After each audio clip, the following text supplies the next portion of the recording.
Hello friends, आज date है लगभग 27 जनवरी की शाम 2024। मैं अपने फ्रेंड को यहाँ डॉक्टर के पास दिखाना आया था। वो अब ठीक है।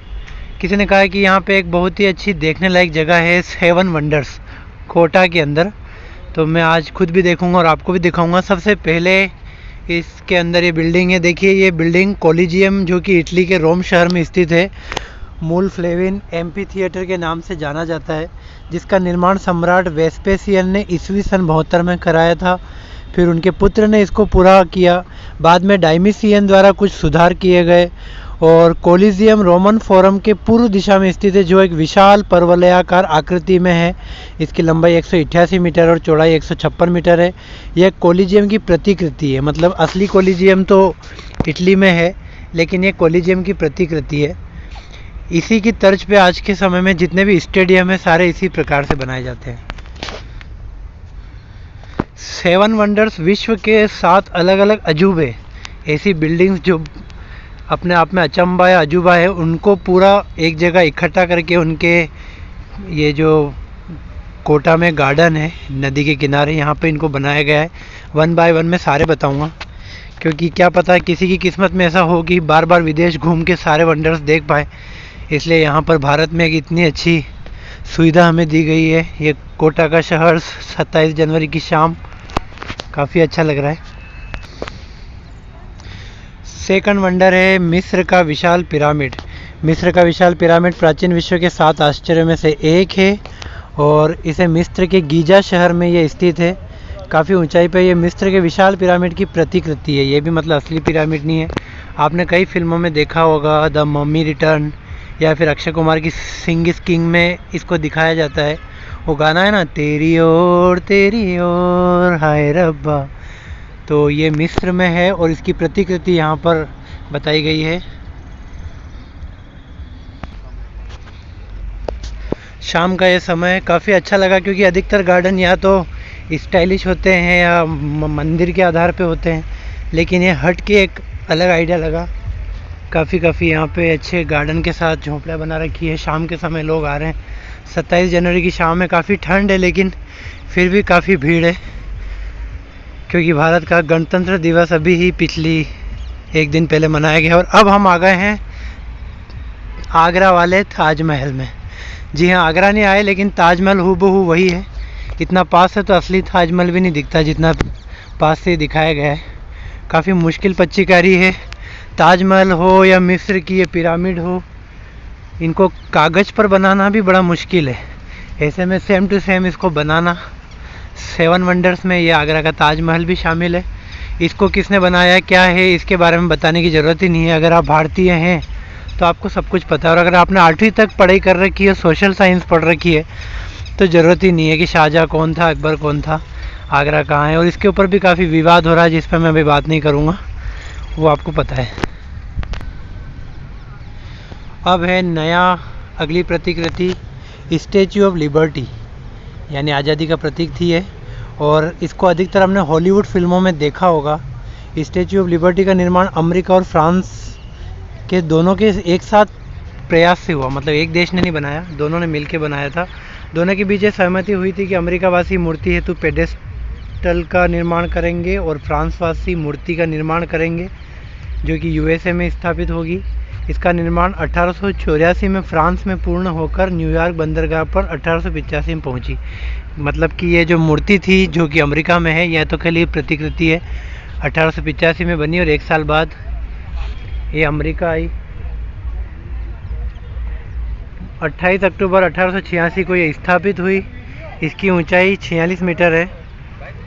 ये स्टेज एक समय ये वर्ल्ड की सबसे ऊंची उसमें जो स्टेचू माना जाता था, लेकिन अब सरदार वल्लभ भाई पटेल जो गुजरात में है, स्टेचू ऑफ यूनिटी, उन्होंने इनसे काफ़ी आगे बढ़ चुके हैं वो। और अभी और उनका रिकॉर्ड टूट के हो सकता है आगे और स्टेचू बनेंगे। तो ये है स्टेचू ऑफ लिबर्टी। अमेरिका जाना पता नहीं कब होगा, यहीं से देख लेते हैं। और ये है पीसा की झुकी हुई मीनार। इसके लिए कहा जाता है कि कितने सालों से झुकी हुई है, लेकिन इतनी ऊंचाई, इतनी भारी होने के बाद भी ये गिरी नहीं, मुड़ी नहीं। इसके बारे में क्या है मैं बताता हूँ।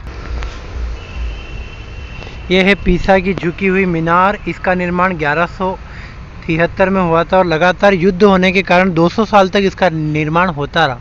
कभी कहीं से टूटी, कहीं से फूटी, और लगभग 200 साल बाद ये कंप्लीट हुई। और ये भी इटली के ही पीसा शहर में है, यानी इटली से शुरुआत हमने की थी। शुरुआत में इटली का ही स्टेचू था, उसके बाद ये एक और इसकी ऊंचाई भी 60 मीटर है। यहाँ पे इसकी प्रतिकृति, और असली में भी कई फिल्मों में इसको देखा होगा।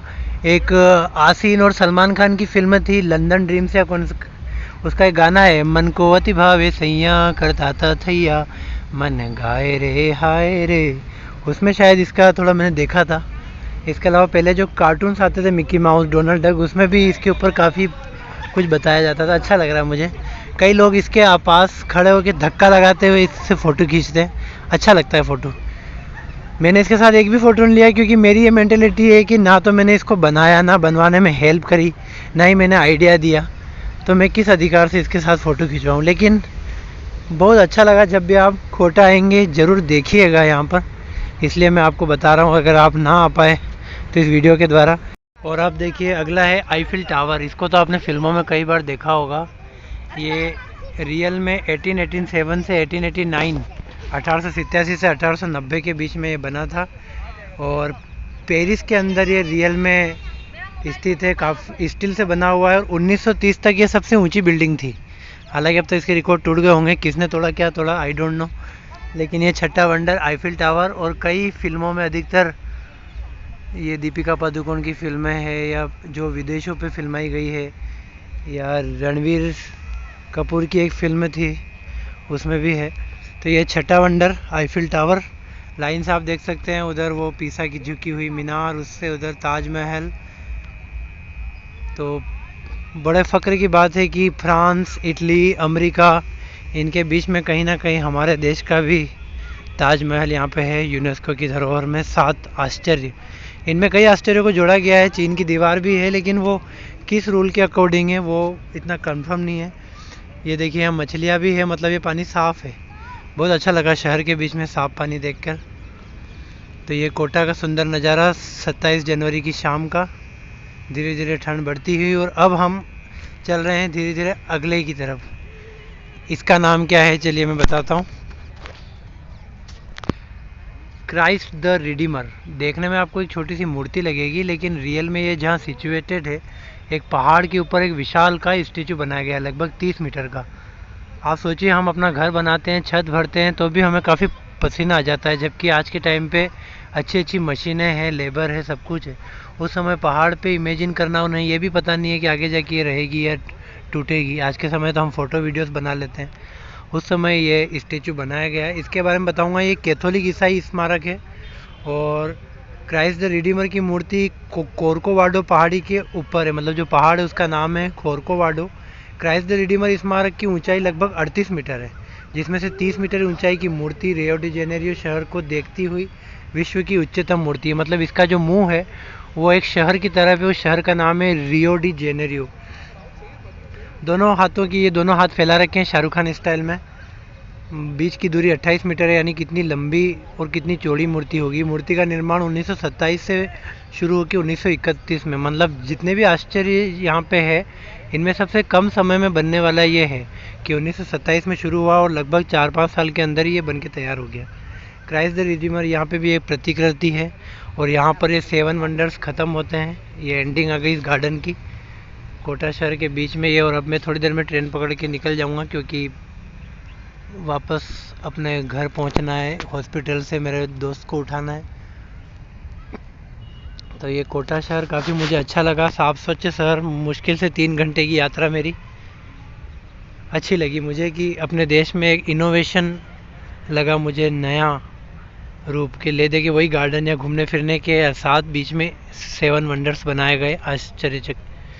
तो आपको ये वीडियो अच्छा लगेगा, इसलिए नहीं कि मैं बना रहा हूँ या मेरी आवाज़ है या मैंने इसको एडिट किया, इसलिए क्योंकि यहाँ पर ये जो स्टेचू है ये काफ़ी हटके है। हम बहुत मुश्किल होता है कि आप America, France, Italy, Rio de Janeiro सब जगह घूम के आ जाओ और देखोगे तो इसी प्रकार का दिखेगा, बस थोड़ी हाइट हेल्थ ज़्यादा होगी और मन में होगा कि हमने रियल में देखा बस। बाकी अगर आप ये सोच लो कि इसको भी एक इंसान ने बहुत पहले इमेजिन करके बना लिया, और हम आज भी केवल उसकी चाह में लगे हुए हैं कि हम इसको देखें, तो सोचिए हमारी सोच कितनी पीछे है। मुझे तो इन 7 वंडर से ज़्यादा ये चीज़ बड़ी अच्छी लगी कि कोटा में साफ़ सुथरा पानी है, क्योंकि इतना बड़ा शहर है, ये संभाग है राजस्थान में से, स्टडी सेंटर भी कहते हैं इसको। इसके अलावा एक कनेक्टिविटी वाला एरिया है और चंबल नदी इसके किनारे, इसके बीच में से होके जाती है। राणा प्रताप बांध है, थोड़ी ही दूर पे गांधी सागर बांध है। इस तरफ जाए तो उत्तर प्रदेश है, इस तरफ जाए तो मध्य प्रदेश है। तो इसी के साथ ये सफ़र समाप्त होता है। Thank you very much.